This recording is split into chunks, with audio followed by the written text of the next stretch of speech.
Then you go to a pharmacy and you buy one, Little and you by go to little, a shopping grocery store and buy a couple, and before you know it, you have enough to make a dose, make a batch. Caller, answer your question? Thank you for. Is there a smell associated with it if someone was walking their dog or something?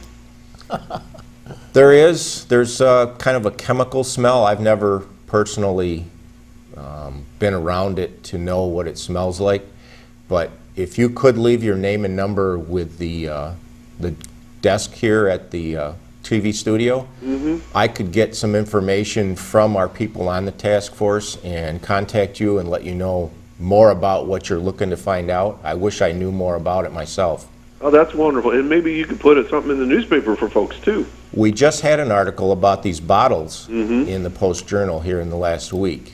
They put out a news release on that to warn people, because if anybody finds them, they need to call us right away so that we can secure them. Well, for the people that don't know, what's the bottle look like? Just looks like a pop bottle with a hose sticking out of it. And usually there's like a white residue. A 2-liter bottle or a little tiny bottle? Or? It's been both ways. Oh, yeah? They usually has like a white residue inside the bottle. And if you see anything like that, give us a call and we will send somebody to secure it. We were sending the hazmat team out. This is not something that we just throw in a bag and throw in the trunk of the police car and bring it back to the office. But now they've come up with these secure vial containers that we can put this in and secure it so that we can get it back to a safe location and get it out of the Well, that saves a big deal too, I guess, huh? Right. So calling out the hazmat team is quite an operation. Well, they're all volunteers, but Yeah. you know, it's not going to be long before they're going to get tired of getting called out. Exactly. You say the bottle has another hole in it, right? Yeah, it's got a hole in. It's got a hose in the top, right? And the hose stays with it. In other words, if they throw the bottle they've away, been throwing the whole thing away. they don't even fool around. Huh? They just sniff it up and throw it out the window. How about that?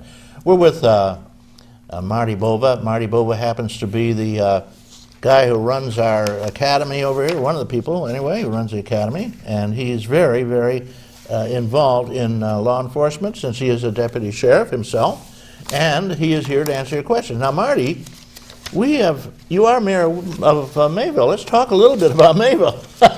Sure. First of all, you have one of the greatest senior clubs I've ever heard of. I mean, you have a great bunch here. And one of the people I really appreciate is the one who sends me the news every week.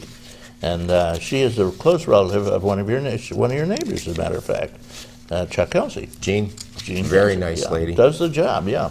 Yep. And, she was just crowned at the Ice Festival too, for her community involvement and community services. Well, she does a wonderful job, I'll tell you. And I can't say enough about the senior groups as a whole around here. We have the greatest senior groups in the whole world in Chautauqua County. But I can say that Mayville has a lot of things going for it. You have a gorgeous lakeside park. How many communities have a park on the lake? Very few. Not like what we have. I don't know of another one around the lake that has anything as nice as we do.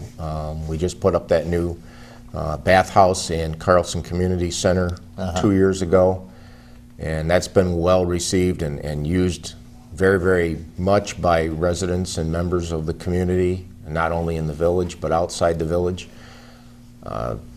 You have an outdoor shower too. I love that. Yeah. I used to, when I camped in the area, I used to ride up and take a shower there. Yeah, well, we have a nice 2 outdoor showers on the end of the building, and it's all That's terrific. tempered water that, you know. It's lifeguarded during the summer, right? It is. We have lifeguards on the beach. We have regular hours from June until late August where the beach is open. You can have a big paddle wheeler.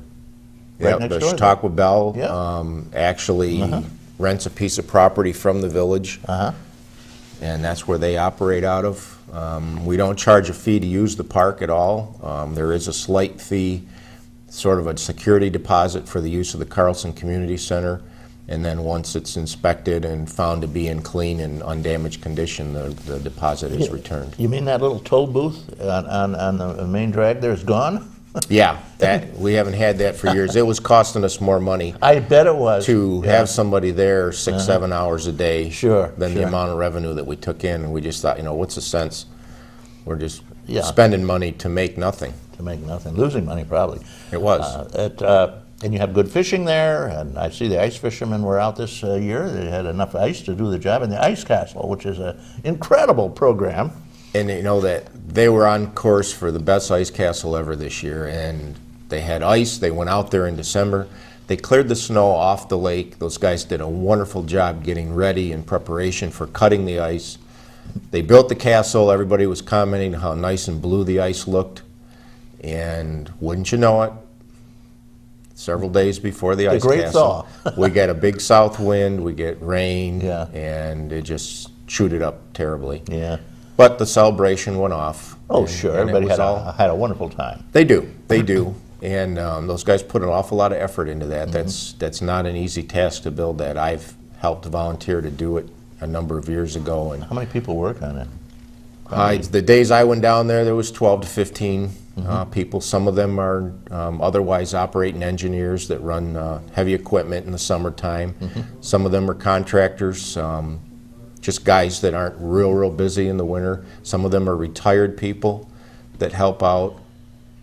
Some, in years past, I know Joe used to send a few folks over there too. We did, and the Brockton Shock used to send some people over there. But we had an incident over there a number of years ago where a block of ice fell and a person got injured. And we've really had to watch who's there, how they're working, and we've had to mandate some safety regulations that weren't really done in the beginning. They have to be real careful of the fall zone of the blocks, so the castle can only be 12 feet high, maximum height, unless the fall zone is such that if something was higher than 12 feet, it couldn't possibly fall on anybody.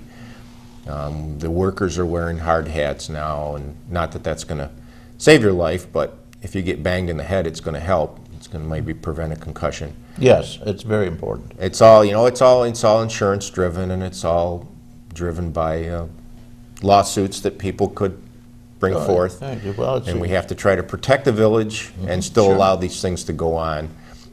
We require the people that volunteer their time there to show us that they have a type of health insurance in place, so that if they do become injured, it's not going to be completely on the liability of the village of Mayville or the Chamber of Commerce.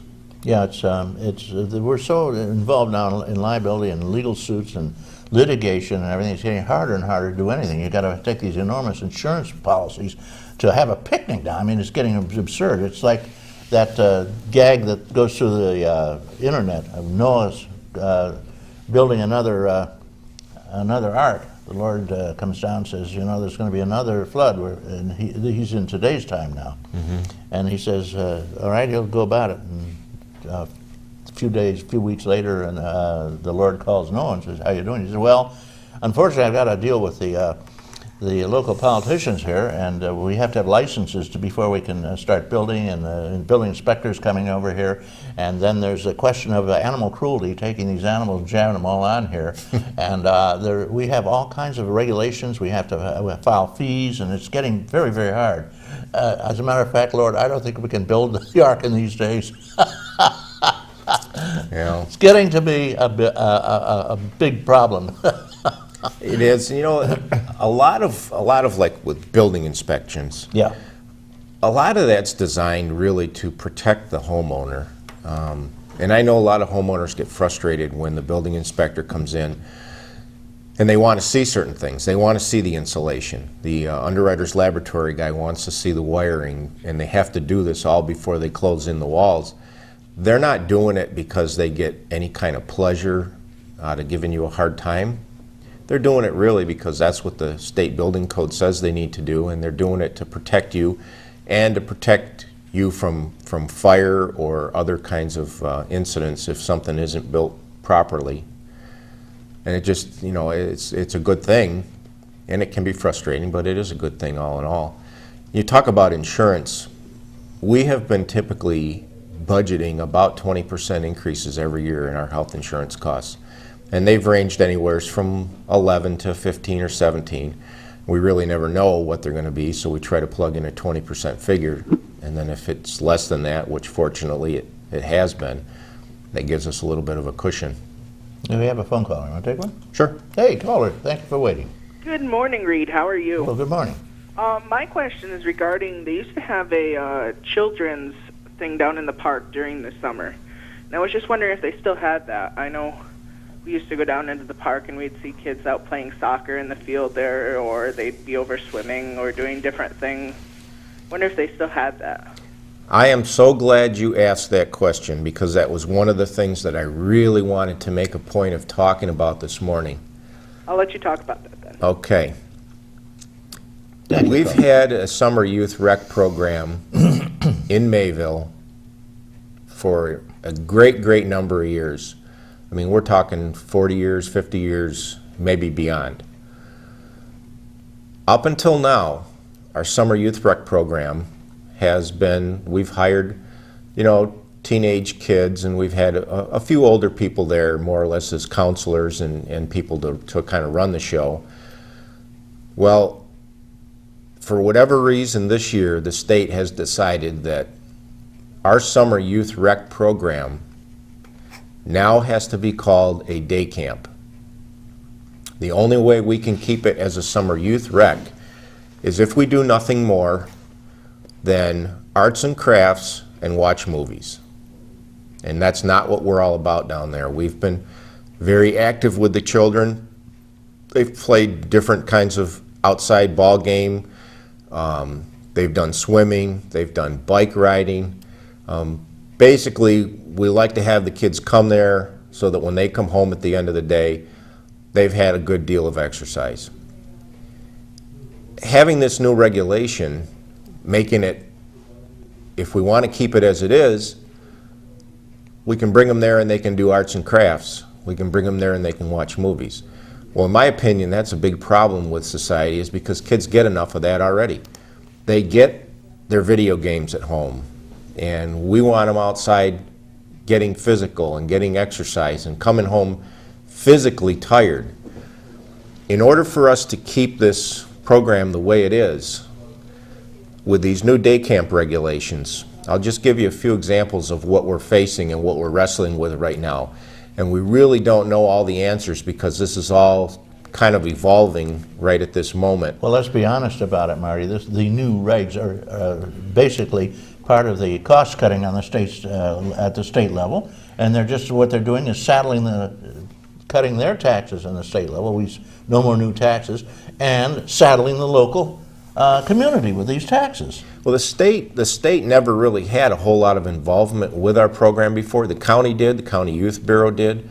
County health department regulated our beaches and things of that nature.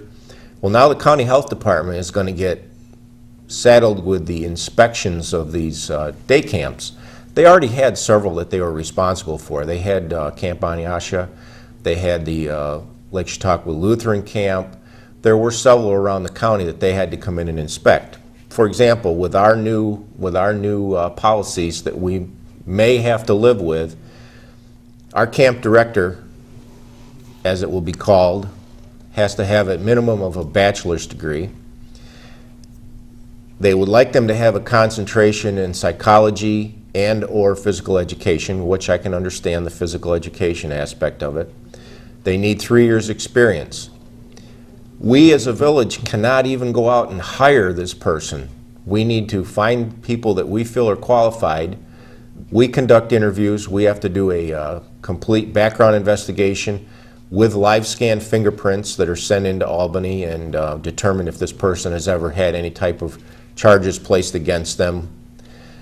And then once we've determined, okay, this is the person we're interested in hiring, we send everything to Albany and they make the final decision as to whether or not this person can work for us in our summer youth program.